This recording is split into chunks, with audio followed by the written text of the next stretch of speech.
We've increased it by 7.7 points. 41.8. That's a nice number to get. That's much better. Much better. Didn't expect it to be as high as that, in fairness. 41.8. Brendan, lovely to meet you. Thank you for having a chat with me. I'm really keen to chat to you about your journey of working with Jordan, because I've been told you've been training with him in one capacity or another for the better part of 7 years. Yeah. I've also been told you are lifting ridiculous deadlift numbers. I definitely want to get into that, particularly knowing you've had 2 knee reconstruction surgeries. And he tells me you've got the body of a 30-year-old. Do you mind me asking how old you are? 58. Where did your journey start with Jordan, and how has he changed your fitness life? I suppose, well, as you said, 7 years ago from walked in through the doors of JSF, it was my own son said to me, listen, you need to get your act together, because I had put on a lot of weight. My own business, driving a truck, which is synonymous with putting on a beer belly and things like that, and not getting proper sleep and things like that generally. Because I had previously, when I was in my younger days, played a lot of sport, Gaelic football, cross-country running, boxing, doing all that sort of stuff. So I was used to training anyway and enjoyed training. I really did enjoy it when I was younger.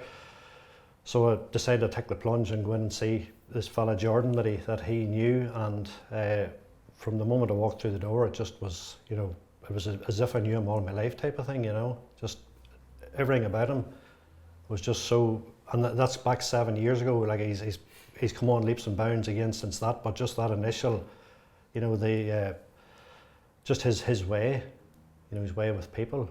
I love how he simplifies the story, because we hear a lot of big words around health, nutrition, but I find he has this brilliance of just telling me what I need to know. Mm-hmm. Has that been your experience? Oh, absolutely, yeah. You go in and you say, right, I want to lift that. Hold on, before you lift that, you need to be able to lift this type of thing, or before you go on that, we'll put you on this bike first, or put you on this treadmill first, and just we'll take it as progress. I've seen it myself in gyms, people coming in and with no experience at all, just going over and lifting the heaviest weight they can lift and thinking they can push it up into the air and end up hurting themselves or setting it, getting so far and then looking around and setting it down and away they go. Whereas with Jordan, it's you start off there and you just gradually work your way up to where your maximum is type of thing, I suppose. So when you started with Jordan, how much would you have been weighing? Around 17.5 stone.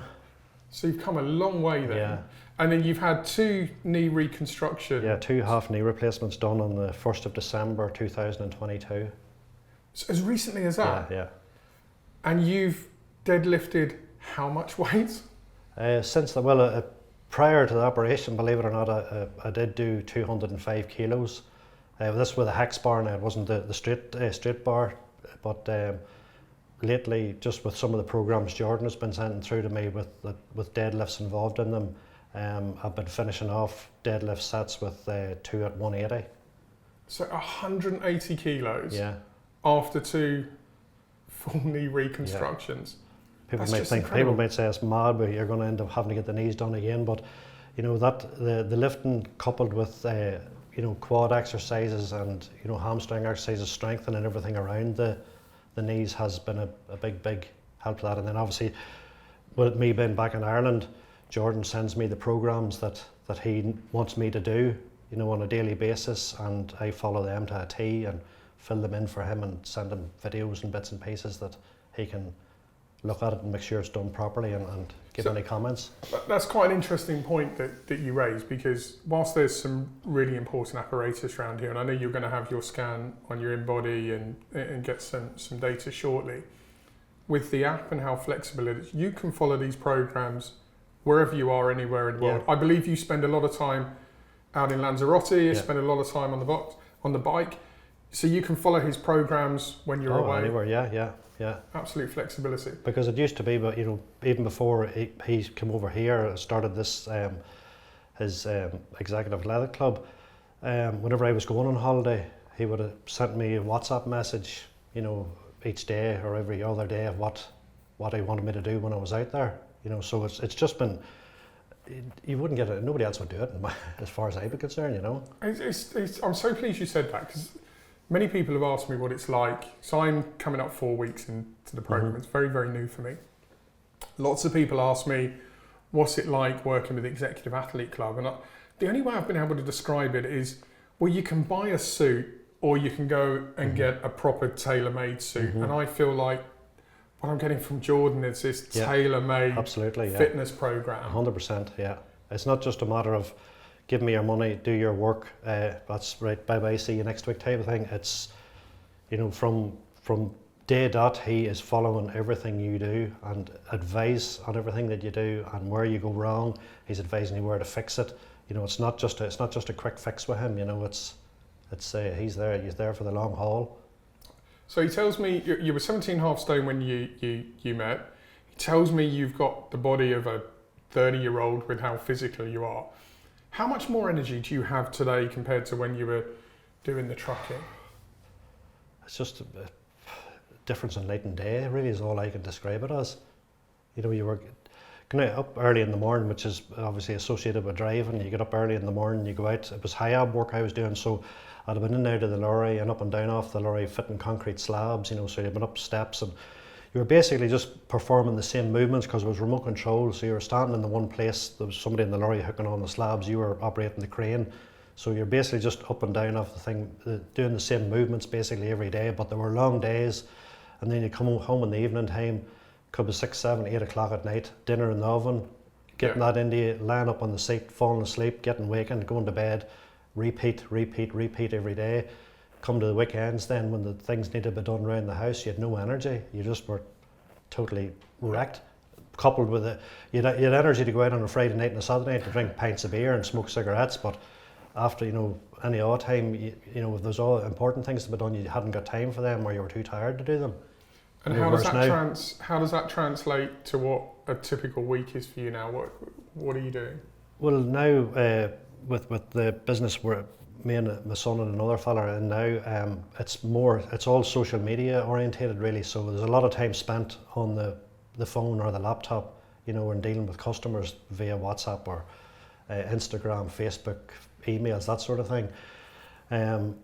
So it's 24/7. Social media doesn't stop at 5 or 6 o'clock in the evening. So work-wise, I'm actually doing more hours than I would have been doing whenever I was driving, but I have a lot more energy because I can sort of switch off for an hour, go to my own gym at home, so I can go into that gym every evening at 4 o'clock, 5 o'clock, 6 o'clock, 7 o'clock, do an hour's workout, come back out again, and you just be fizzing, you know. It's doing the workout, no matter how tired you go in, you come out with more energy than you went in, nearly type of thing, you know. That's the way I find it. And then at the weekends you have time to do the tidying up around the house and things that haven't been done and that need done, you know. So that's really the easiest way I can describe it to you. If there was a person watching this who's 17, 18 stone, going through the routine of working, the mid-afternoon fatigue, the tiredness, lack of energy, what would you say to them? I've said it to quite a few fellas around my own age that have sort of went down the path of just more socialising, lying about, cushy numbers, sitting at a desk, you know, not getting any exercise. That people think that training and getting fit is a quick fix thing. You know, I know from experience myself that it's not, and that's where, whenever I decided to be pushed back into the gym again with my son, that it was going to take a bit of time to get back to the level. I'm probably still not at the level that I'd like to be at yet. I would still probably like to be a bit more fitter, but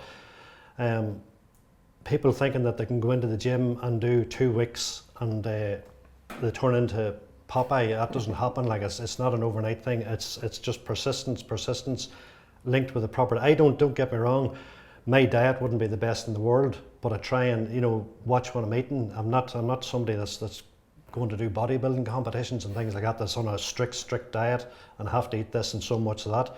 You know, that's not the way I look at it. As, you know, if I eat properly, you know, proper food, and do my exercising and bikes and things like that there, you know, that's getting me to where I want to be. And the same with anybody that tries to go down that path. You have to persist at it. You know, it's not going to happen overnight. It's not going to happen in 2 weeks. It's not going to happen in a month. You're not going to see results maybe for 4, 5, 6 months, but you have to couple the exercise along with the proper diet as well, or a sensible diet. It's a really good point, that, because you don't have to be an elite athlete, No. elite nutrition. It's about getting that balance. I noticed on the precision plan the column of eat more of this, eat some of this, eat less of that. And I love the simplicity of being able to still have some of the foods that you perhaps want to have, but getting the balance right. You're having a VO2 test done today, aren't you? Yeah. The last time you did one, what was your score? 34. Do you think you're going to beat that today? I hope so. I was very disappointed in the last one.